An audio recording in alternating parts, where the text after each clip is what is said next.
California quarterback transfer Jack Plummer announced on Wednesday evening that he was going to transfer to the University of Louisville. On today's episode of the Locked On Louisville podcast, we're going to talk about why this move makes sense for both parties and more. So with that being said, let's get right on into the show. You are Locked On Louisville, your daily podcast on the Louisville Cardinals. Part of the Locked On Podcast Network, your team every day. What is going on, everyone? Welcome into another episode of the Locked On Louisville podcast. I'm your host, Dalton Pence. I serve as a credential media member for Cardinal Sports Zone. I also do some PA announcing work for the university in various sports. I want to take this time to say thank you all for making us your first listen of the day. Just a reminder, the Locked On Louisville podcast is free on all streaming services 5 days a week. Your team every day. So big time news on Wednesday evening. California quarterback transfer tweeted out that he would be transferring to Louisville. We're going to talk about why this makes sense for both parties involved. We'll also talk about why running back Jawar Jordan and wide receiver Ahmari Huggins-Bruce are primed for stardom in 2023. So moving right on into the content of the show, talking about Jack Plummer. Plummer obviously has some history with Jeff Brohm, was a name that really once he entered the portal, a lot of Louisville media, credit to the guys at Louisville Rivals, Ty Spalding and Dave Lackford, they basically tweeted out that he was going to be the next starting quarterback for the University of Louisville. Obviously, to provide some context for those that aren't necessarily following football currently, it seems like the plan for the Cardinals is to go out and get the plan was to go out and get a grad transfer that was going to start for a season and then ultimately ease Pierce Clarkson into the starting role in 2024. So they got their grad transfer. Obviously, Jack Plummer still has to come in and win the job. There's no guarantee that he's going to do that, which obviously, reading the tea leaves, it seems like he is probably going to be the starter, but obviously you can't speak in absolutes either. You know, you never know what could happen. But Jack Plummer, the presumed starter for 2023. Look, I think this move makes sense for both Plummer and for the Louisville Cardinals. For Plummer's sake, you make a move to a Power 5 school.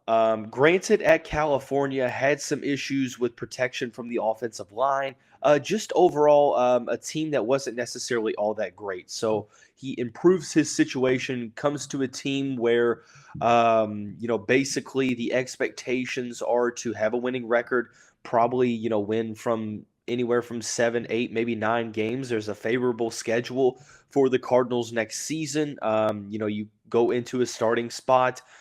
You have some solid pieces around. Obviously, I think the offensive line still needs to make some additions in the transfer portal, but still there's some good pieces to work with. Solid players at the skill positions, good players at the running back position as well. Defense looks to be pretty solid. Overall, I think the move from California to Louisville isn't necessarily a lateral one. I think that obviously the expectations for the respective programs at this point in time is that Louisville's in a better position to succeed currently. And with one more season of college football, going back to a system that you're already familiar with, going to a program that is, buzzing with excitement. I think that the fan atmosphere is going to be a lot better than it has been in years past at Cardinal Stadium. Obviously, there was a spike in season ticket sales as well, but this makes a lot of sense for Jack Plummer.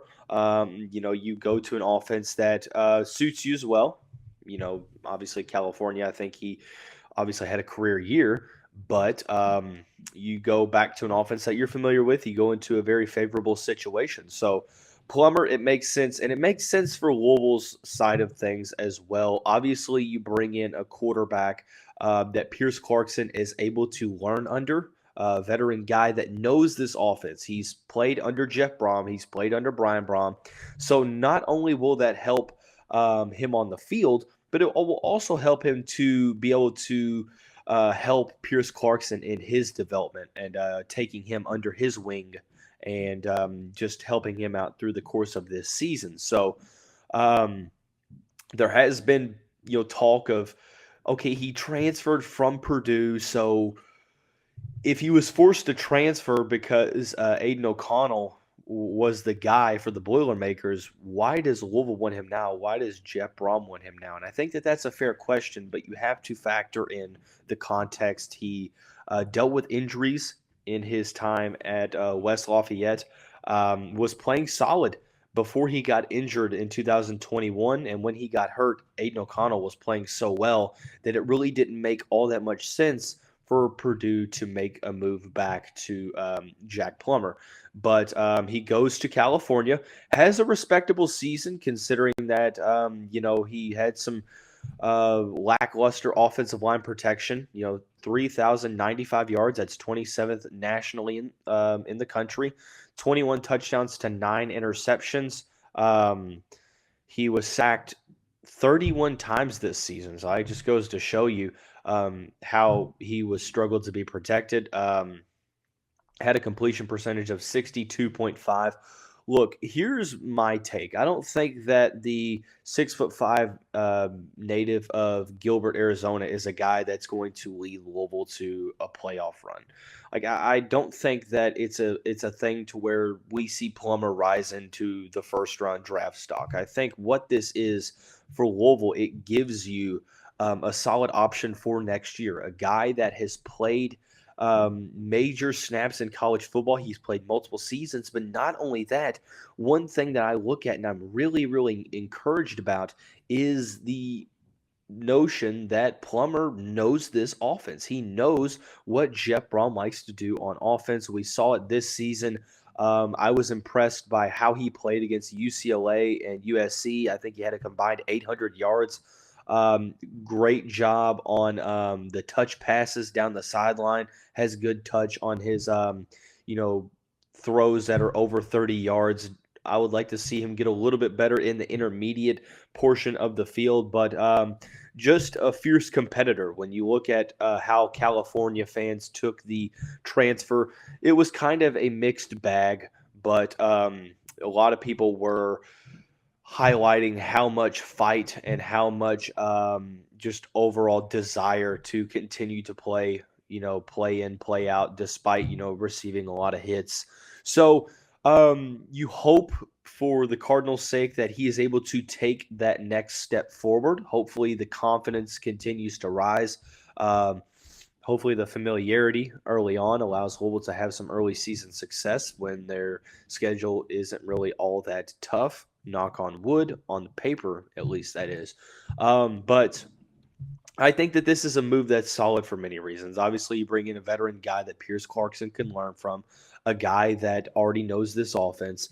And one aspect of this that I keep coming back to, there's the concerns over him transferring out. I think that it speaks volumes. Jeff Brohm and Brian Brohm have a history of developing quarterbacks. I mean, they played the quarterback position. They have gotten guys that, were very lowly rated. Aiden O'Connell's a former walk-on, and he led Purdue to double-digit wins. Multiple players at the quarterback position that weren't highly regarded, ending their Purdue careers in a solid manner. So I trust their, instinct. I trust their intuition, their decisions on who to bring in. And if they want Jack Plummer, if they went out to the transfer portal and went to Jack Plummer and said, hey, I want you to be the starting quarterback for the Louisville Cardinals in 2023. I mean, who's to say that they're wrong? Now, granted, I mean, hindsight is always going to be 2020, so it may work out, it may not. You never know. Pierce Clarkson could start the last half of the season. Who knows what Jack Plummer is able to do? But on paper, I like this move for both sides. Plummer gets an opportunity that's very favorable. Louisville gets a starting veteran quarterback that's played in this system, major, high Power 5 level snaps. and a guy that I think raises your ceiling from the year prior. I think that you get a guy that is used to throwing the ball a good amount of times. So I think that his style of play fits what Jeff Brohm and company are wanting to do on offense. So obviously, we'll continue to talk about Plummer as the month goes on and as we head into January and into spring ball. But we're going to talk about why two players are primed for stardom, beginning with running back Jawar Jordan. We'll do that here in just a second after we talk about our friends over at BetOnline. BetOnline.net is your number one source for sports betting info, stats, news, and analysis. Get the latest odds and trends for every professional and amateur league out there, from pro football to college bowl season, basketball, and more. We've got it all at BetOnline. If you love sports podcasts, you can even find those at BetOnline as well. We're always the fastest and easiest way to get your betting info. Head to the website today or use your mobile device to learn more. BetOnline, where the game starts. Hey, Cardinal fans, thanks again for making Locked On Louisville your first listen every day. Make sure to check out Locked On Sports Today, the biggest stories around the sports world in 20 minutes or less, plus instant reactions, game recaps, and Locked On's take of the day. Locked On Sports Today, available on YouTube and wherever you get your podcasts. Moving right on along, discussing Jawhar Jordan. Obviously, a great end of the season for the Cardinals running back. I think that there is a misinterpreted notion that we need to get out of the way. We need to go ahead and address it. Just because Louisville is going to be more, pass heavy than recent years does not mean that they don't run the football. They are one of the most pass heavy teams in college football, but they do so 61% of the time. So they still will be running the football.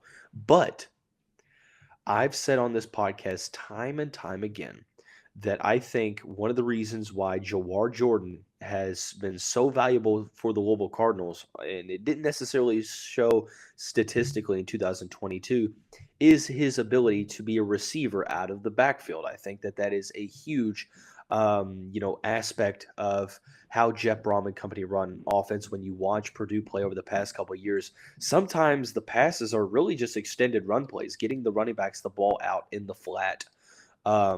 And letting them make a play. But I think that Jawar Jordan is showing the signs of having a breakout year in 2023. And honestly, he kind of had that this year. And you never would have thought that. He had over 800 yards, a very quiet 800 yards, because it really didn't seem like he got that much, considering that it was a by committee approach. The 5'10", 180-pound native of Arizona had 142 carries, 815 yards, and 4 touchdowns overall for the 2022 campaign, 5.7 yards per carry. But what I thought was interesting when you look at his workload for the season, in the first half of the year where the competition wasn't as tough as the last half, in the first 8 games, in 7 of those, he recorded less than 50 yards. The only time he didn't get under 50 was a 91-yard outing against Florida State early on in the season. Obviously, Tyon Evans was healthy at that point. Travion Cooley was playing. Jalen Mitchell was playing here and there, spent most of the year hurt.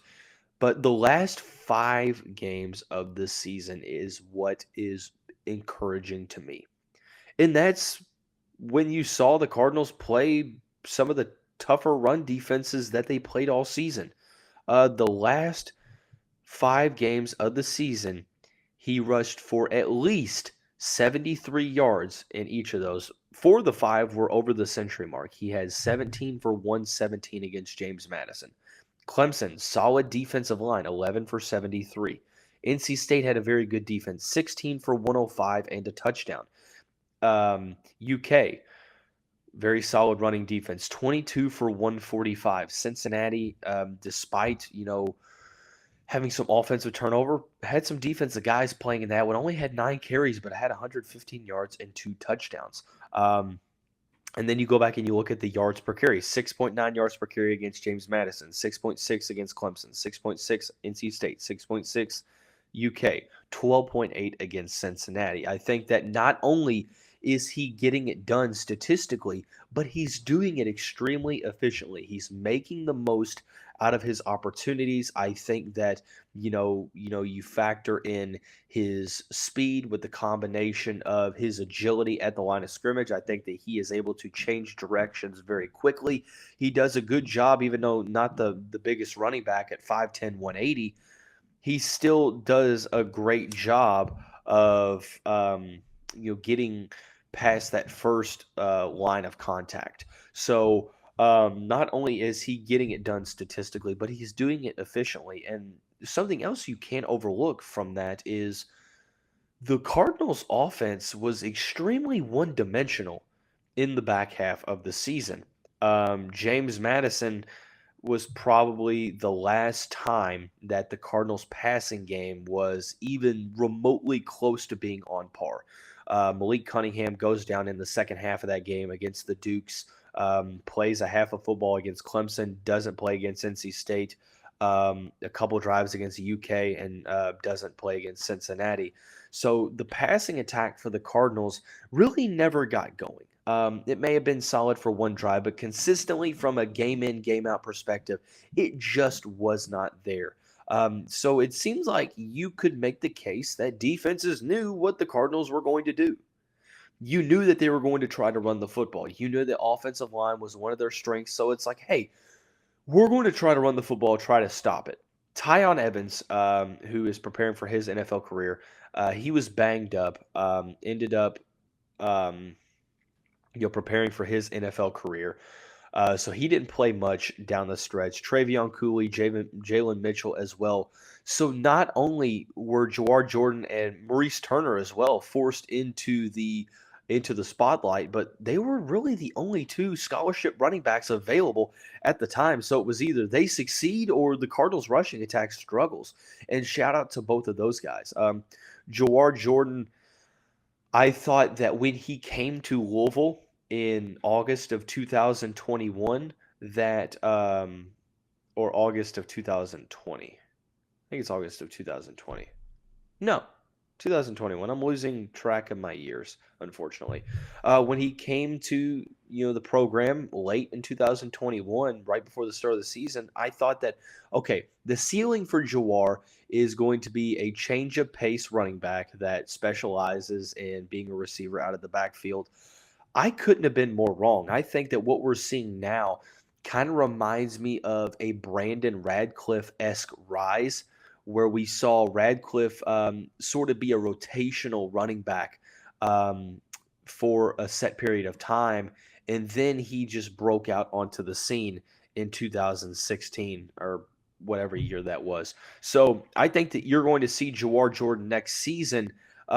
Frankly put, I think he's going to be a 1,000-yard rusher. I'm going to go ahead and put that on the table. That is my bold prediction for 2023 for the Louisville Cardinals, is that Jawar Jordan is going to be a 1,000-yard receiver rusher, 1,000-yard rusher. If I said receiver, please forgive me.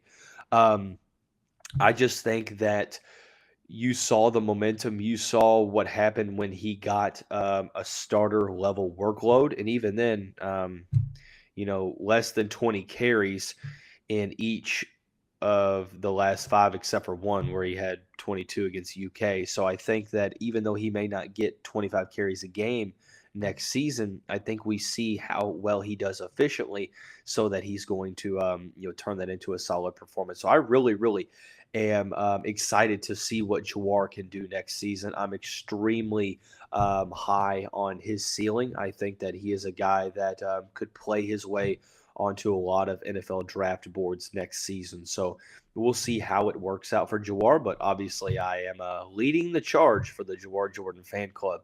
Another player that I expect to have a big year next year is Ahmari Huggins-Bruce. We'll talk about why the true junior in 2023 is going to have a big season after we talk about our friends over at the NHTSA. So imagine this scenario. You're hanging out with some friends and putting back a few drinks. A few becomes a few too many. As the evening comes to an end and people start to head out, you think of calling for a ride. But no, you think you live nearby. You can make it home. It's no big deal. And after all, what are the odds you'll get pulled over anyway? And even so, what's the worst that could happen? Your insurance goes up. You lose your license. You lose your job. Maybe you total your car. Well, obviously, I'm here to tell you that that's not all that can happen. You could cost your life, you could cost someone else their lives, or even both. Everyone knows about the risks of driving drunk. The results are tragic and oftentimes deadly. However, that still doesn't stop everyone from getting behind the wheel under the influence. That's why police officers are out there right now looking for impaired drivers. That's to save lives. So if you think you're okay to drive after a few drinks, please do me a favor. Do yourselves and your families and other people's families a favor. Please think again. Play it safe and plan ahead to get a ride. It only takes one mistake to change your life, someone else's life, or both forever. Drive sober or get pulled over. Moving right on along into the final segment of the show, discussing why I believe wide receiver Ahmari Huggins-Bruce is primed for stardom in 2023. I don't think it really should be spelt out. Obviously, there is nothing confirmed. I mean, they still have to play the games. But I think that it's hard to really trust statistical values when you look at the schematics, the offensive scheme that's in place. Louisville last year, over the past couple of years, and Ahmari Huggins-Bruce time here at Louisville, first two seasons, very run-heavy offense. I don't think that the Cardinals utilized AHB's skill set the right way. He, over the past 2 years, 60 catches, 809 yards, and 6 touchdowns, 13.5 yards per catch. The 5'10", 163-pound native of South Carolina is extremely deadly with the ball in his hands. We see it time and time again throughout the season. When the Cardinals get him the ball in space, he's able to make something happen. The good news for Ahmari is that he is now playing in an offensive system that schemes open receivers that can line up in the slot, out on the boundary, and I think that that's one thing that leads me to believe that Jeff Brohm is going to be able to vastly increase the role of Ahmari Huggins-Bruce, is because, number one, right now it seems like he is wide receiver one on paper, but number two, we've seen Jeff Brohm really do well with wide receivers, being able to scheme them open, lining them up in the slot, out wide, whatever it may have you, from Rondell Moore back in 2019, David Bell. The most evident, now obviously not every situation is going to be the same. Just because Charlie Jones transferred into Purdue and immediately bursted onto the scene does not mean Ahmari is going to do the same. Granted, I do think it shows you that it's possible. Charlie Jones for Iowa in 2021, the 6-foot receiver, had 21 catches for 323 yards and 3 touchdowns. Iowa's a pretty run-dominant team. Before that, he was at Buffalo, to where he had a season where he recorded under 400 yards. So you go from Iowa, that's probably even more run-dominant than the Louisville Cardinals, and you go to a Purdue offense, and what happens? Well, 110 catches on the season, 1,361 yards, and 12 touchdowns to his name. So I think that when you look at this situation that Ahmari Huggins-Bruce is now in, you have to be thinking, why can't Ahmari have a rise just like that? He's got, the explosiveness. He's got that ability to create separation. A couple things about Jeff Brohm's offense that I think provide beneficial things to focus on. Jeff Brohm likes getting the ball out in space to his playmakers. When you look at how Jeff Brohm has used his top receivers in the past, Rondell Moore, David Bell, Charlie Jones, getting them the ball out in the flat, near the line of scrimmage, out wide, slants over the middle, intermediate routes, even going deep. He switches it up. I think that ultimately, it's a versatility thing that, all these receivers have been able to line up in different spots of the field, and we've seen Ahmari Huggins-Bruce do that. Like I said, a solid offense for guys that are home run threats, and he's not scared to throw it out into the flat. That's something that we don't really see Louisville do over the past couple seasons, unless it's a rollout, and that's a little different. I think that it doesn't necessarily give your top explosive players, the space that they need to operate. Now, granted, that's all going to be about how much space that Amari can create, but I think that he's got that talent. He's got, that explosiveness after the catch. He's got that speed. We've seen it time and time again. Like Jawar Jordan, I think that this is a system that directly benefits his skill set. No Tyler Hudson, so it's wide open. Yes, he's going to be competing with guys like Braden Smith, assuming that he's back, Jimmy Callaway, Jaden Thompson, D. Wiggins, and so on and so forth for targets. But Marshawn Ford is no longer here, so there's plenty of targets to go around. So I definitely could see Amari Huggins-Bruce being a go-to guy early on for Jack Plummer, Brian Brohm, and Jeff Brohm in that Cardinals offense. So I'm extremely excited to see how early on what the scheme is in the route tree, what the route tree is looking like. I don't necessarily think the route tree for the Cardinals was that great in Scott Satterfield's tenure. Obviously, now you're implementing an offense that is known for the creativity in the passing game. So very, very excited for Jawar and Amari. And obviously, Jack Plummer, the new Louisville Cardinals starting QB1 in 2023. So, but that's going to wrap up this Thursday edition of the show. Everyone have a great day. We'll see you right back here tomorrow.